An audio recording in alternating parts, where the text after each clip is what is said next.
આપનું સ્વાગત છે। હું છું પંકજ શર્મા। શરૂઆત ડ્રગ્સ સપ્લાયના પર્દાફાશથી।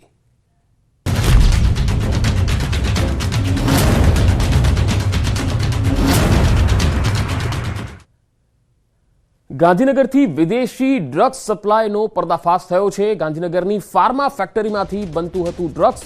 જાલુંદ્રાની મેગાશ્રી એગ્રી ફાર્મા કંપનીમાં આ ડ્રગ્સ બનતું હતું। ડ્રગ્સ બેંકોક થાઈલેન્ડ મોકલવાનું હતું। ડીઆરઆઈએ 50 કિલો કેટામાઇન ડ્રગ્સ પકડી લીધું છે। અમદાવાદ એર કાર્ગો કોમ્પ્લેક્સમાંથી ઝડપાયું છે।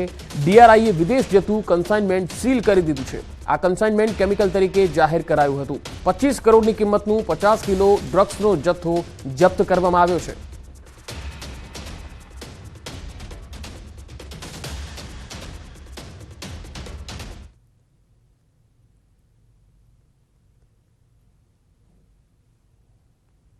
ડીઆરઆઈએ અમદાવાદ એરપોર્ટ પર દરોડા પાડી અને જે કાર્ગોમાંથી ડ્રગ્સનો જે જથ્થો જપ્ત કર્યો છે અને જે વિગતો જે સામે આવી રહી છે કે અમદાવાદ એરપોર્ટના કાર્ગો પર જે ડ્રગ્સનો જથ્થો જે થાઈલેન્ડ મોકલવાનો હતો અને 50 કરોડની કિંમતનો 25 કિલો જેટલો જથ્થો જપ્ત કરવામાં આવ્યો છે। અને ત્યાં આપ જે દ્રશ્ય જોઈ શકો છો કે દહેગામમાં આવેલી Meghashree agri pharma chemical private limited જે કંપની છે તેમાં આ ડ્રગ્સ બન્યું હોવાનું સામે આવ્યું છે। દહેગામના જલુદ્રામાં આવેલી આ ફેક્ટરી છે કે જ્યાં આ ડ્રગ્સ નો જથ્થો જે છે તૈયાર થયો હોવાની વિગતો સામે આવી રહી છે। અને હાલ જે ડીઆરઆઈ દ્વારા જે દરોડા પાડવામાં આવ્યા હતા ને તે તપાસ અહીંયા જે કરવામાં આવી હતી। ગઈકાલથી પોલીસ પણ અહીંયા મોટી માત્રામાં જે પોલીસની આવન જવન અહીંયા તપાસ જે છે તે કરવામાં આવી રહી હતી। અને અત્યારે આપ જે દ્રશ્ય જોઈ શકો છો કે આ જે કેમિકલ કંપની જે છે agri pharma Meghashree agri pharma chemical company જે કે ત્યાં દરોડા પાડી અને જે આ જથ્થો જે છે તે અહીંયા તૈયાર થયું હોવાની વિગતો સામે આવી છે કે જે કેટામાઇન ડ્રગ કે જે થાઈલેન્ડ મોકલવાનું હતું, બેંકોક મોકલવાનું હતું, જો કે એ પહોંચે તે પહેલાં જ એ ડ્રગ્સનો જથ્થો જે જપ્ત કરી લેવામાં આવ્યો છે અને એ ડ્રગ્સ અહીંયા તૈયાર થયું હોવાની વિગતો જે સામે આવી રહી છે। અત્યારે આપ જોઈ શકો છો કે અહીંયા chemical pharma company Meghashree agri pharma કંપનીમાં આ ડ્રગ્સ તૈયાર થયું હોવાનું સામે આવ્યું છે। અને અત્યારે આપ આ જોઈ શકો છો કે ડીઆરઆઈ દ્વારા આ નોટિસ પણ જે છે અહીંયા લગાવવામાં આવી છે અને જે તપાસ જે છે ડીઆરઆઈ દ્વારા તેજ કરવામાં આવી છે। 3 લોકોની ધરપકડ પણ કરવામાં આવી છે અને ડીઆરઆઈ અને પોલીસ દ્વારા આ સમગ્ર રેકેટ ક્યારથી ચાલતું હતું, કેવી રીતે ચાલતું હતું તે તમામ તપાસ જે છે તે અત્યારે કરવામાં આવી રહી છે। અને હાલ ન્યૂઝ 18 ગુજરાતીની ટીમ આ ફેક્ટરી પર પહોંચી છે જ્યાં જલુંદ્રામાં આવેલી છે અને એ ફેક્ટરી અત્યારે આ નોટિસ મારી દેવામાં આવી છે અને હાલ આ જે ફેક્ટરી જે છે તે સીલ કરાઈ હોવાનું જોવા મળી રહ્યું છે। કેમેરામેન નિલેશ સોસા સાથે સંજય ટાંક, ન્યૂઝ 18 ગુજરાતી, દહેગામ। તો 25 કરોડની આસપાસનું આ ડ્રગ્સ છે અને તેનું ગાંધીનગર કનેક્શન થાઈલેન્ડ અને બેંકોક મોકલવાનું હતું। વધુ માહિતી સાથે સંવાદદાતા સંજય ટાંક મારી સાથે જોડાયા છે। સંજય, આ જે ત્રીજું ઓપરેશન છે ડીઆરઆઈનું અને 25 કરોડનું આ ડ્રગ્સ પકડાયું છે, આ ડ્રગ્સ પહેલી વખત અહીંયા આગળ બનતું હતું કે ઘણા સમયથી અહીંયા આગળ આ વેપલો ચાલતો હતો?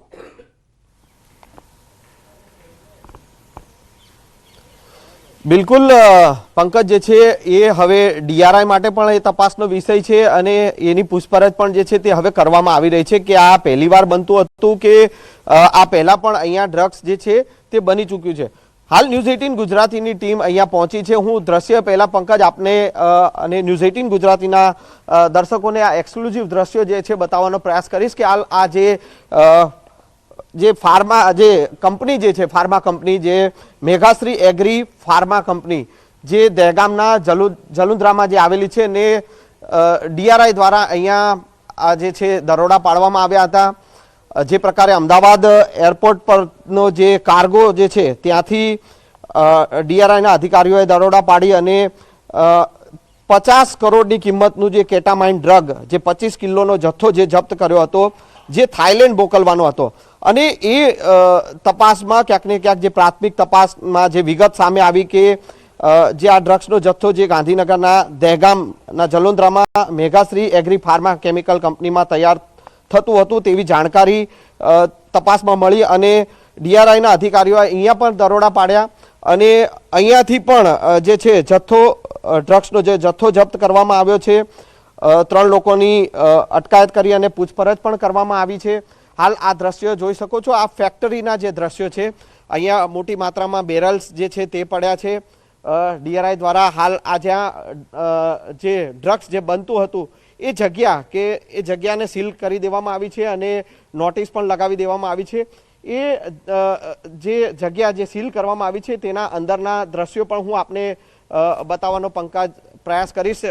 જે પ્રકારે અહીંયા અલગ અલગ બેરલ્સ જે છે તે અહીંયા પડ્યા છે. માલ સામાન જે ડ્રગ્સ તૈયાર થતો હતો તે પડ્યો છે અને હવે તપાસનો વિષય એ છે કે કેટલા સમયથી આ ડ્રગ્સ જે છે તે અહીંયા બનતું હતું.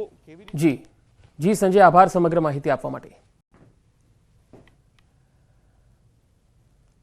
કબૂતરબાજી કેસમાં વોન્ટેડ આરોપીઓ માટે ઇનામ જાહેર થયું છે. સ્ટેટ મોનિટરિંગ સેલે 6 વોન્ટેડને પકડવા ઇનામ જાહેર કર્યું છે. વોન્ટેડ આરોપીઓને પકડવા માટે 25,000નું ઇનામ જાહેર કરાયું છે. ઘણા સમયથી એજન્ટો ફરાર હતા. માહિતી આપનારને ઇનામની હવે જાહેરાત કરવામાં આવી છે. આરોપી એજન્ટ જાકીર શેખ, પંકજ પટેલ, અમનદીપ સિદ્ધ અને રજની પટેલ, રાકેશ રાય, બિપિન દરજી આ વોન્ટેડ નામો છે. સોલા હાઈકોર્ટે પોલીસ સ્ટેશનમાં ગેરકાયદે વિદેશ મોકલવાના બહાને છેતરપિંડી અંગેની ફરિયાદ નોંધી હતી.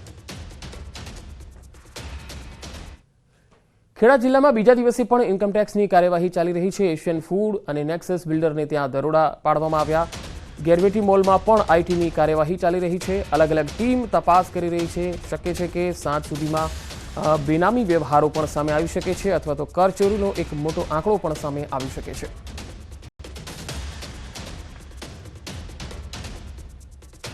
આજથી વન સેતુ ચેતના યાત્રાનો પ્રારંભ થવા જઈ રહ્યો છે. નવસારીથી સીએમના હસ્તે યાત્રાનો પ્રારંભ થશે. 22મી સુધી નવસારીથી અંબાજી સુધીની આ યાત્રા છે. યાત્રા 13 જિલ્લા 28 તાલુકામાંથી પસાર થશે. યાત્રામાં વન સહભાગી મંડળીઓ સાથે મુલાકાત અને સંવાદ કરાશે. મહિલા સ્વસહાય જૂથો સાથે મુલાકાત કરવામાં આવશે. વિશેષ સિદ્ધિ પ્રાપ્ત કરનાર આદિવાસીઓનું સન્માન કરાશે. સરકારના 20 વર્ષની સિદ્ધિઓનો અહેવાલ, રામ મંદિર પ્રાણ પ્રતિષ્ઠાની સકારાત્મક ઉજવણી પણ કરાશે. સરકારી યોજનાઓની સમીક્ષા, FRAના લાભ, યાત્રી સભા પણ કરાશે.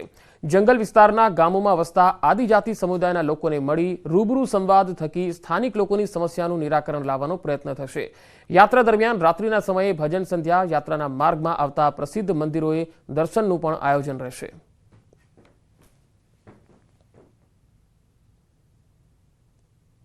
રાજ્યના મુખ્યમંત્રી ભૂપેન્દ્ર પટેલ આજે નવસારી જિલ્લાની મુલાકાતે છે અને નવસારી જિલ્લાથી ગુજરાત વન સેતુ ચેતના યાત્રાનો પ્રારંભ થશે. અહીંથી આપણી સાથે પૂર્વ કેબિનેટ મિનિસ્ટર નરેશ પટેલ છે, એમની સાથે વાત કરીશું. શું છે સમગ્ર આજે વન ચેતના યાત્રા શું છે અને ક્યાંથી ક્યાં જશે?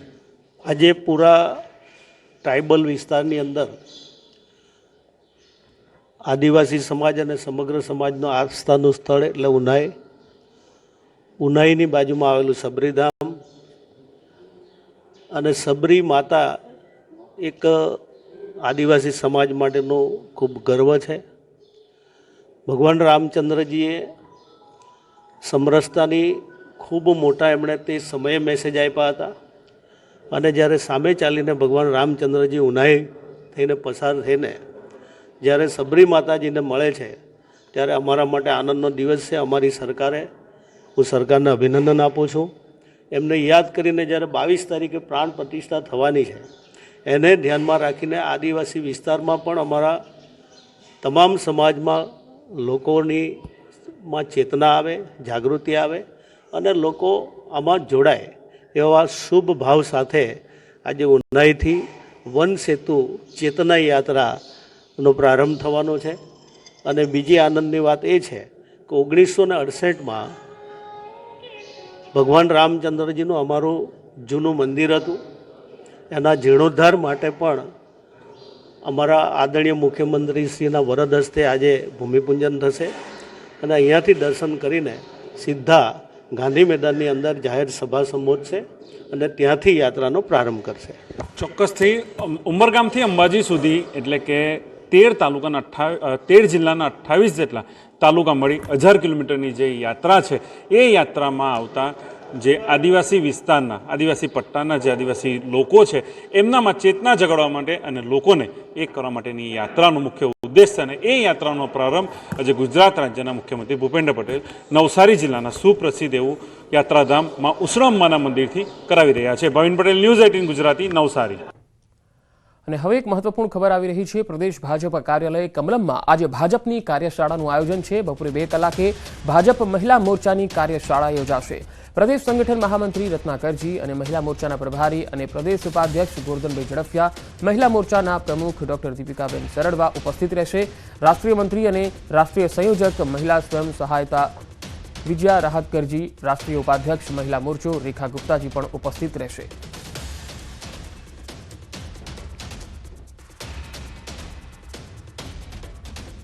અને હવે વાત કાતિલ ઠંડીની.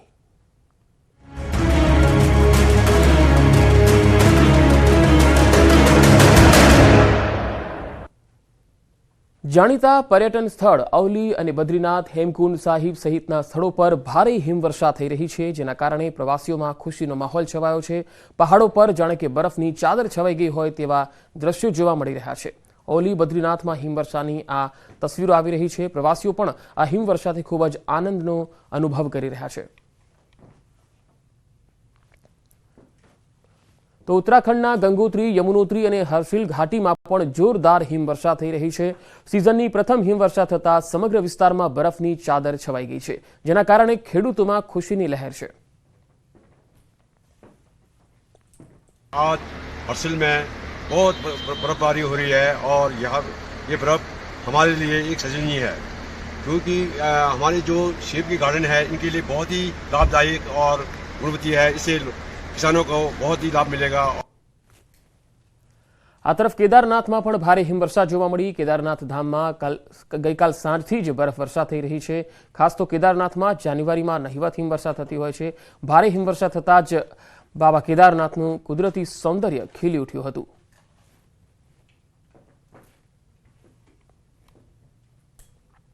બદ્રીનાથ ધામમાં હિમવર્ષાની પ્રથમ તસવીરો સામે આવી, જેમાં ચારે તરફ બરફની ચાદર છવાયેલી હોય એવા દ્રશ્યો જોવા મળ્યા. બદ્રીનારાયણમાં બરફવર્ષાના કારણે અહીંનો નજારો પણ મનમોહક બની ગયો છે.